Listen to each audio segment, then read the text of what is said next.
Les gladiateurs sont de vraies stars. Ils génèrent un formidable business, ils valent très cher et on ne les sacrifie pas pour rien.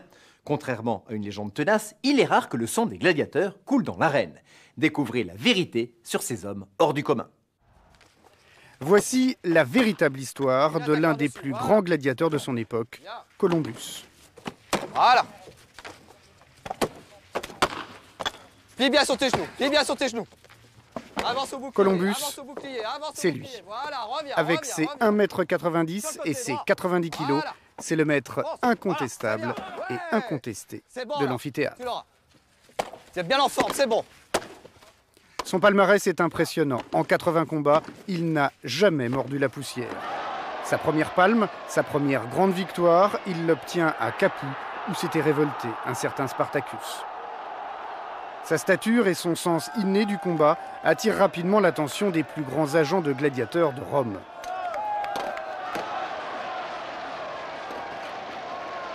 Il enthousiasme la foule avec sa force et sa technique.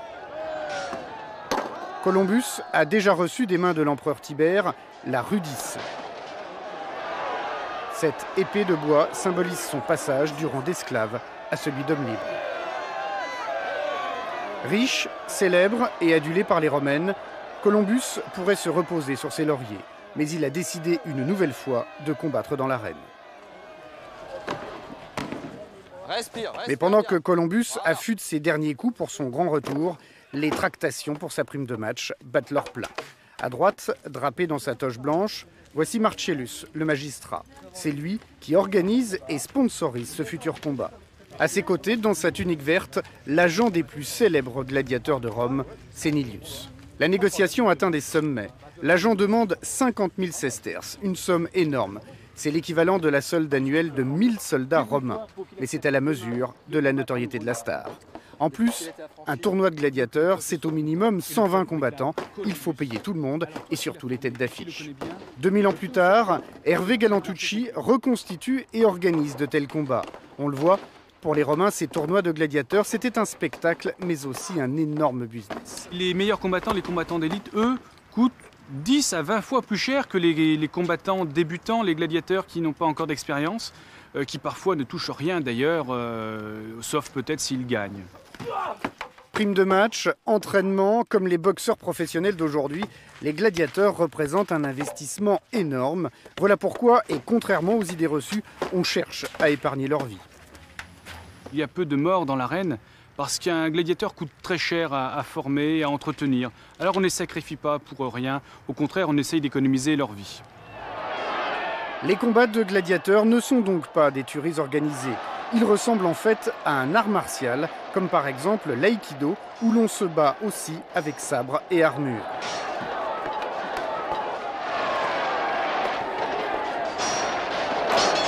Pour fournir des combattants expérimentés, les écoles de gladiateurs se multiplient aux quatre coins de l'Empire romain, comme ici, dans ce camp au sud de la Gaule. Fin technicien, les combattants gaulois sont très appréciés par les agents de gladiateurs romains. Cet homme, qui ne ménage pas la sueur de ses gladiateurs, c'est le doctor, c'est-à-dire l'entraîneur. Tenu d'entraînement en cuir, ils répètent inlassablement le geste parfait, en affinant leur garde. Comme souvent lors de ces entraînements, quelques patriciens et surtout patriciennes, c'est-à-dire les aristocrates romains, viennent admirer leurs favoris. Force, vitesse, technique, fin connaisseurs, les spectateurs romains apprécient avant tout la qualité des combats.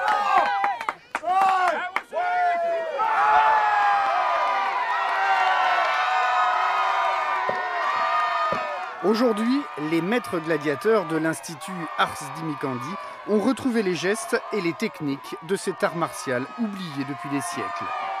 Sur le site antique de Murviel-les-Montpellier, Brice Lopez, le rétière, avec son trident, vient à bout du sécoutor avec son énorme casque. Le vainqueur du jour est également enseignant. Cet ancien professeur d'aïkido explique aujourd'hui les règles de combat à un jeune public, car les gladiateurs combattent suivant des règles très précises. Le rétière combat toujours et uniquement contre le sécoutor. Le rétière possède comme arme le filet, le trident, le poignard. c'est un gladiateur qu'on appelle léger, parce qu'il n'a pas beaucoup d'équipement sur le dos, il a juste une petite pièce d'armure, une petite manica sur le bras gauche, qui est juste là. Alors que le sécutor, lui, est un lourd. C'est un gros bulldozer qui poursuit le rétiaire. Il a comme équipement un grand bouclier qui est là, qui s'appelle le scutum. Il a un casque arrondi, équipé pour pouvoir lutter contre le filet du rétiaire. Par exemple, regardez sa crête. Sa crête est arrondie. Et quand le filet va tomber dessus, comme elle est arrondie, en baissant tout simplement la tête, la crête va glisser et le filet ne peut pas s'accrocher. Et il a une arme, une dague, qui est là, avec laquelle il poursuit son adversaire pour essayer de le piquer. Évidemment, il doit faire attention parce qu'on n'a pas le droit de tuer directement son adversaire dans la gladiature. Je vous rappelle que le gladiateur n'a pas le droit de vie et de mort sur son adversaire. Et c'est l'éditeur, celui qui a payé le spectacle, celui qui a acheté l'école de gladiateurs, qui a le droit de vie et de mort. Résultat, en dépit de leurs armes et de leurs protections très différentes, les combats entre gladiateurs sont parfaitement équilibrés. L'ordre de ces combats est également très précis. Le rétiaire, avec son filet et son trident, ne peut affronter que le sécutor, avec son casque, son bouclier et son glaive. Le sécutor, lui, peut affronter aussi l'oplomaque, le seul armé d'une lance et d'un lourd bouclier roux. Et si l'oplomaque peut combattre contre le sécutor, il a le droit d'affronter également le thrace sous son casque totalement fermé. Autre combattant important dans l'arène, le provocateur. C'est celui dont l'allure est la plus proche des légionnaires. Les provocateurs combattent uniquement entre eux. Tous ces combattants obéissent bien sûr à un arbitre chargé de surveiller la régularité des coups. Mais retrouvons les vraies stars de l'amphithéâtre. Véritables idoles, des gladiateurs comme Columbus génèrent tout un commerce extrêmement rentable. La dernière trouvaille que les patriciennes s'arrachent, ce sont des parfums composés avec la sueur des gladiateurs célèbres. Ces parfums ont, paraît-il, de grandes vertus aphrodisiaques. D'autres produits dérivés, comme des lampes à huile, des médailles, de la vaisselle à l'effigie des stars, se vendent à l'extérieur de l'amphithéâtre. Aujourd'hui, on appellerait cela du merchandising. Et ce n'est pas tout. Les croyances autour des gladiateurs ne se limitent pas à ces objets. Les armes qui ont tué dans l'arène sont également très recherchées. On considère qu'elles ont un pouvoir magique. Et dans les sous-sols des arènes, on vient même acheter le sang des morts, un breuvage qui, paraît-il, guérit de l'épilepsie. Mais ce trafic reste marginal. En vérité, très peu de gladiateurs connaissaient une fin aussi macabre. Seulement 10% des combattants trouvent la mort dans l'arène. Pierre Dufour et Cyril Catroux, deux gladiateurs de l'Institut Ars Dimicandi, le confirment. Dans les combats, la mort reste l'exception. Ce que la foule attend, c'est pas de la tuerie, c'est surtout un geste technique, un geste beau. Le gladiateur qui a perdu se suicide. En prenant la main et l'arme de son adversaire, il se suicide, tout simplement pour se donner la mort. C'est un geste rituel, c'est un geste honorable.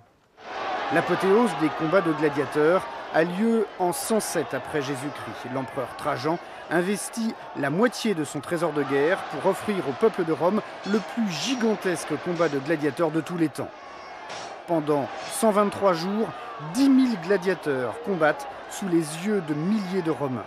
Des combats qui durent toute la journée et se terminent à la tombée de la nuit par une nouvelle attraction sensationnelle, des joutes de gladiatrices.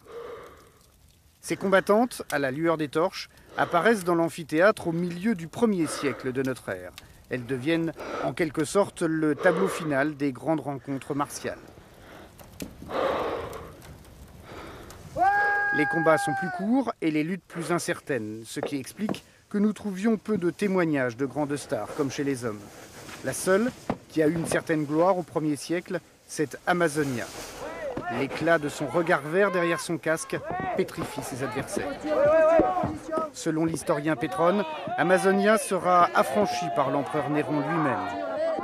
D'autres historiens décrivent eux aussi ces combats nocturnes de gladiatrices. Des rencontres dont les combattantes victorieuses sont ensuite recrutées par les empereurs pour d'autres ébats moins violents mais beaucoup plus dévêtus. Vous l'avez vu, les gladiateurs sont des hommes entraînés et ils meurent rarement dans l'arène. Ce qui fascine le public, c'est leur force, leur courage et surtout leur technique de combat.